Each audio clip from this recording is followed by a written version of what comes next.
not on yet. We are on.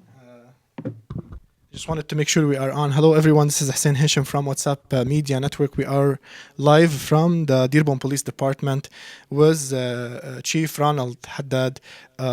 We're going to be talking about the recent unfortunate events that's happening in the U.S. and other states, about the death of George Floyd and whatever escalation happened. We're going to talk about the demonstration that's planned in Dearborn today at 5 p.m. How is Dearborn Police is going to be handling this, and everything that you guys are going to be need to know. Anyone that has any question for Chief Haddad, please put your question in the comment area, and we're going to do our best to answer your question. I'm going to try to do some translation here and there, but forgive me if I don't do a full translation. We're going to try every time the Chief answers translate a bit in Arabic for our non-English speakers so everyone can be on the same page. Chief, thank you for having us here at the Dearborn Police Department today. Thank you. It's a pleasure to be here. I'm going to start with talking about the death of George Floyd and the unfortunate event that happened, and how the police officer or officers that were involved in it handled the situation. What's your take on the way how it was done? You know, I want to be clear on that.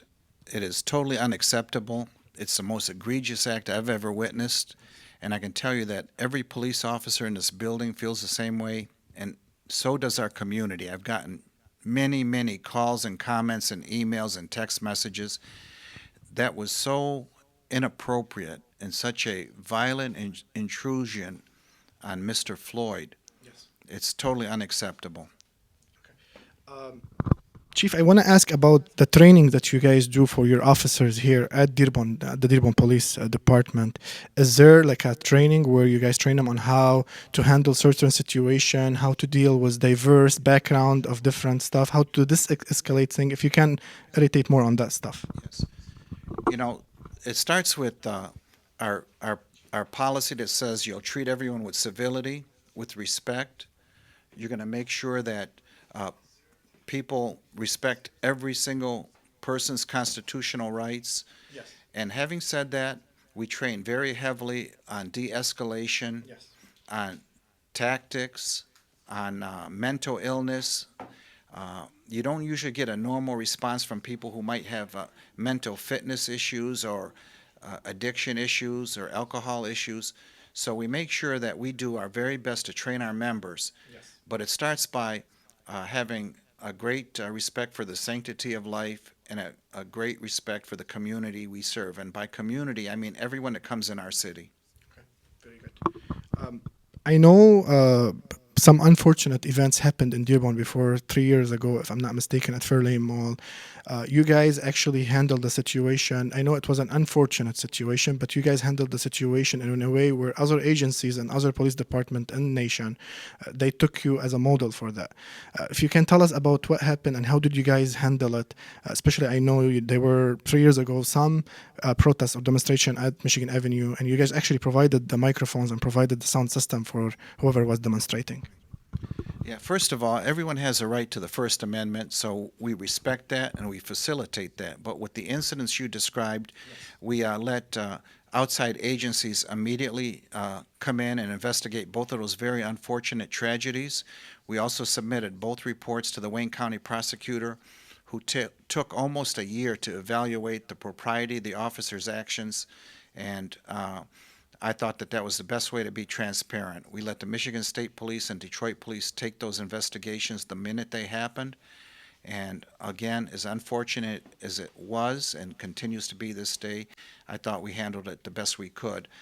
There's still some litigation out on that, so I'm not going to elaborate any further. But again, those are unfortunate incidents, and as much as one can be satisfied that they were handled transparently and by the outside agencies, I'm grateful for that. But again, we believe in de-escalation, we believe in treating every citizen with respect, and we value the sanctity of life. I mean, when we talk about specific events, people probably, it will make more sense for them when we talk statistics.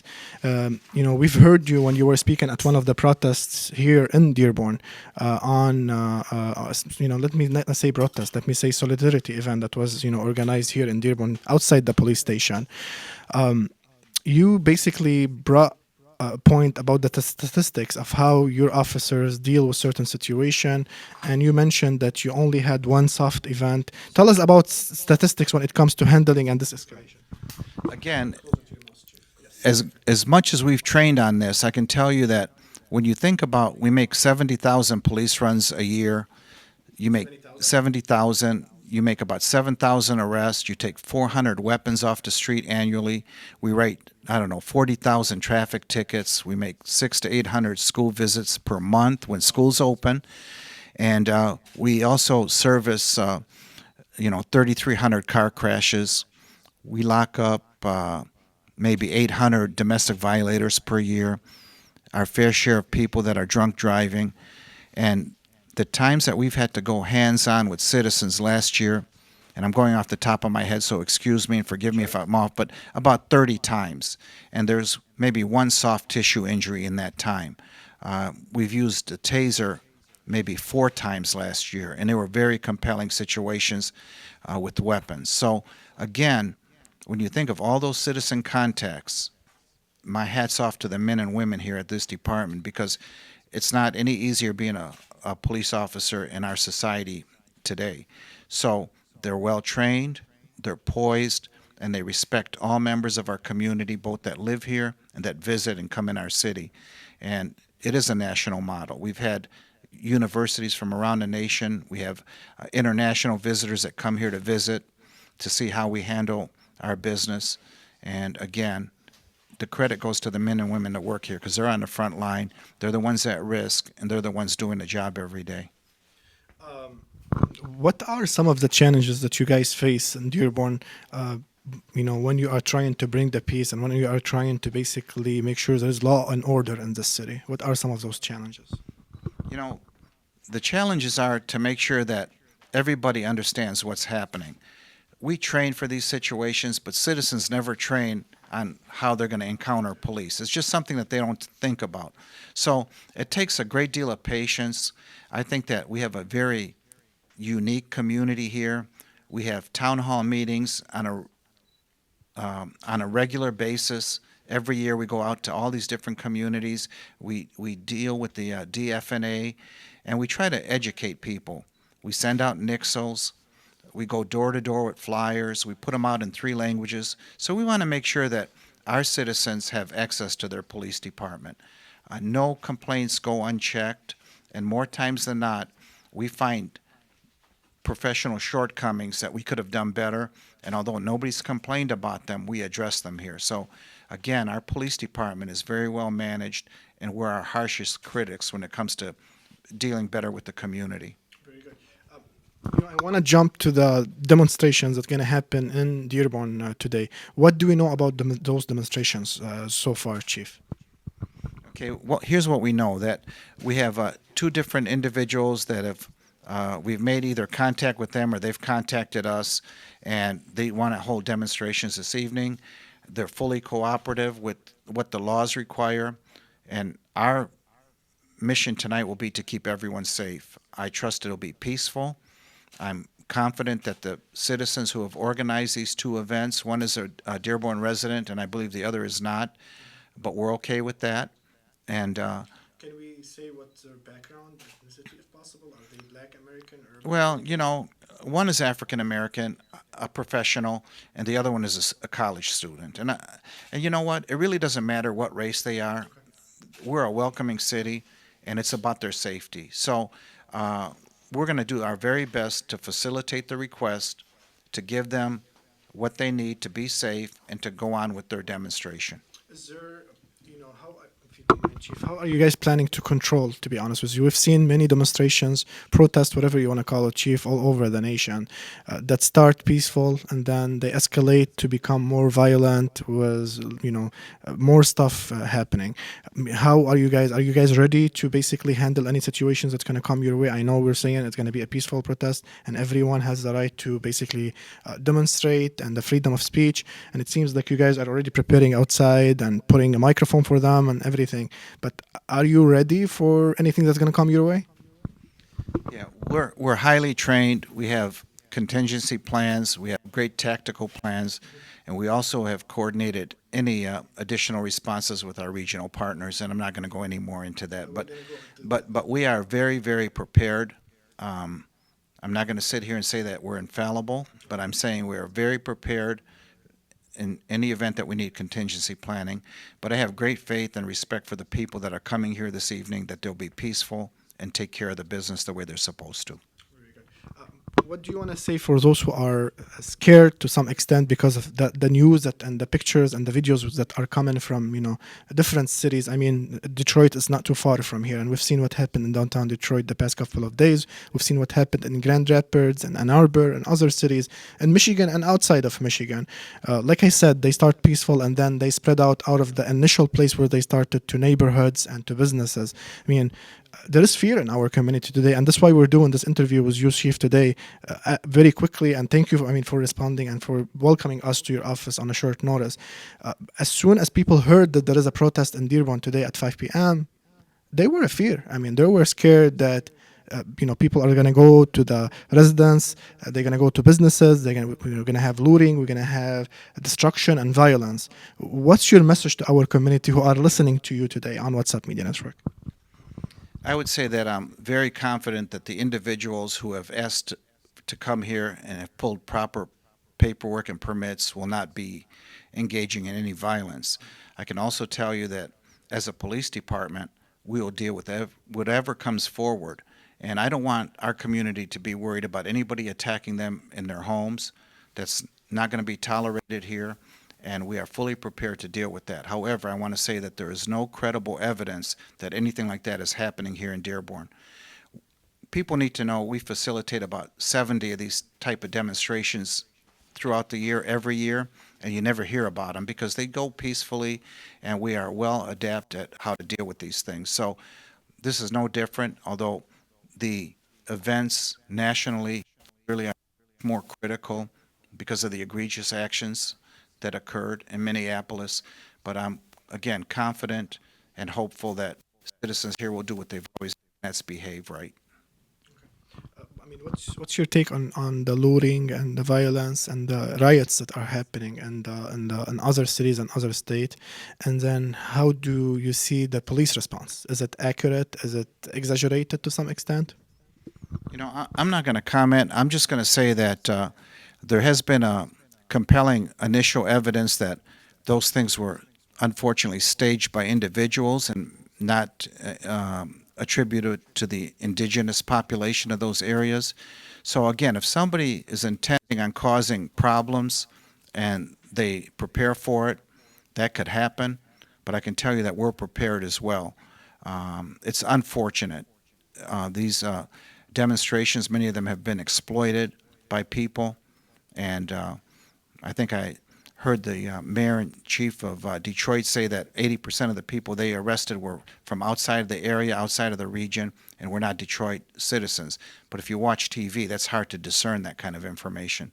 So it's not the citizens of Detroit. It's not maybe people from here that went to stand with our brothers and sisters in Detroit. It's outsiders that came with the expressed purpose of causing violence. And if that ever happens, anybody that violates the law, we'll throw the full extent of the law at them and make sure they're held accountable. Very good, very good. Your final words to our community, Chief, and to everyone that's listening, and I'm going to translate in Arabic after you finish. I just want our community to report anything that may be deemed suspicious. I want them to be confident that we're going to take care of them if they need it. And in closing, I want to say that if we look at what our community has done just over this past weekend with feeding the hungry, the COVID testing, and then reaching out and supporting on Sunday, we had a demonstration here standing in solidarity, standing out against racism and violence in our country and police brutality. I couldn't be prouder of them. But that's nothing new for Dearborn. Sometimes we get that bad rap, that old history that keeps raising its head. But today's Dearborn stands for what is right, and I couldn't be prouder of the community and the civil rights people and the elected officials that came here on Sunday to say we stand with what's right, we stand against police brutality, racism, and racial bigotry and hatred in our country. Very good. Chief, thank you for your time. Again, we were with Chief Ronald Haddad of the Dearborn Police Department to talk about the recent unfortunate event that's happening in our nation, especially in our neighboring city, and the planned demonstration that's going to take place in Dearborn today at 5 p.m. next to the Dearborn Police Department. The chief mentioned that it's going to be they pulled out their permits, and it's going to be, so far there is no notion of anything that's going to be violent. Let me translate in Arabic for our non-English speaker, if you guys allow me. So كنا معنا مقابلة حصرية مع قائد شرطة مدينة ديربون للتحدث عن الأحداث اللي عم بتصير بأمريكا، خصوصا بكل المدن والولايات الأمريكية بعد مقتل الأمريكي ذو البشرة السوداء جورج فلويد في مينابوليس على يد الشرطة. بعض عناصر الشرطة تم القبض على هذا العنصر من الشرطة واتهامه بالقتل إلى حين المحاكمة أكيد. وبسبب هيدا الحدث الذي حصل صار في مظاهرات، اللي صارت هذه المظاهرات صارت كمان أحداث شغب وعنف وأعمال سرقة. ومثل ما شايفين اضطروا ببعض الولايات أنه يحطوا حظر تجول من الساعة 8 مساء حتى الساعة 5 صباحا. وكمان كان في إرسال لقوات الجيش الاحتياطي، وحتى الرئيس الأمريكي امبارح أعلن أنه هو رح يستعين بالجيش الأمريكي، مش بس بالناشونال جارد، رح يستعين بالآرمي، وكمان رح يستعملوا السلاح بحال دينيد، يعني بدهم لازم يستعمل السلاح. أكيد اليوم نحن كمان طرقنا للموضوع اللي عم بيصير بديربون حاليا. حسب المعلومات المتوافرة لدى شرطة ديربون رح يكون في تظاهرة أو وقفة احتجاج أمام مركز شرطة ديربون في مدينة ديربون بالموقف السيارات. اوريدي هن حاطين عازل وحاطين لهم كمان منبر لحتى يتكلموا.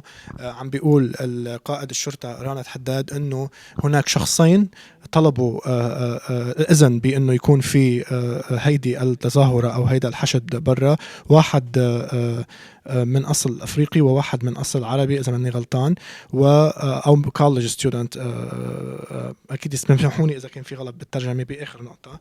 وكمان عم بيقول انه لا معلومات لديهم انه هذا الحدث رح يتحول إلى أحداث عنف وجريمة وسرقة وتكسير، بس بنفس الوقت قال أنه الشرطة جاهزة لأي موقف ولأي حدث يمكن أنه يصير. هن محضرين حالهم وعم بيقولوا للجالية أنه ما تخافوا، لن يسمحوا لأحد بالتعدي على الأملاك العامة، لن يسمحوا لأحد بالتعدي على الأملاك الخاصة. هم في أتم الاستعداد لمواجهة أي ظرف يمكن أن يحصل. بس كمان رجع أكد أنه من خلال المعلومات المتوفرة لديهم ما مبين أنه في أشياء سيئة أو أشياء غير متوقعة رح تحصل. فرح نضل نحن متابعين لهيدا الموضوع. مراسليننا وأكيد مراسلنا الأستاذ جليل رح يكون موجود لتغطية هذا الحدث على الساعة 5 لحتى نشوف ومواكبة كل الأحداث. وأكيد نحن بنتشكر قائد شرطة ديربون شيف رونالد حداد وشرطة ديربون والمير وجميع القائمين على المدينة لكل ما يقومون فيه صراحة في الآونة الأخيرة بمحاولة احتواء أي حدث ممكن يصير في المدينة. وأكيد نحن نضل على اتصال مع التشيف حداد لحتى نوافيكم بأي جديد يمكن أن يحصل في مدينة ديربون. كان معكم حسين هاشم من واتساب ميديا نتورك والأستاذ جليل البصري من وراء الكاميرا. إلى أن نلتقي الساعة 5 رح يكون في إلنا نقل مباشر للأحداث اللي عم بتصير والمظاهرة اللي عم بتصير خارج مركز مدينة ديربون. خلوكن معنا. وحيلا واحد عنده سؤال، في كتير عالم بعتوا لنا أسئلة واتصلوا فينا. إن شاء الله رح نحاول نجيب لكم المعلومة الصحيحة وليس الإشاعات والافتراءات. المعلومة الصحيحة بنحاول نجيب لكم إياها من خلال المصدر ذاته. فخلوكم معنا على واتساب ميديا نتورك، وإلى اللقاء.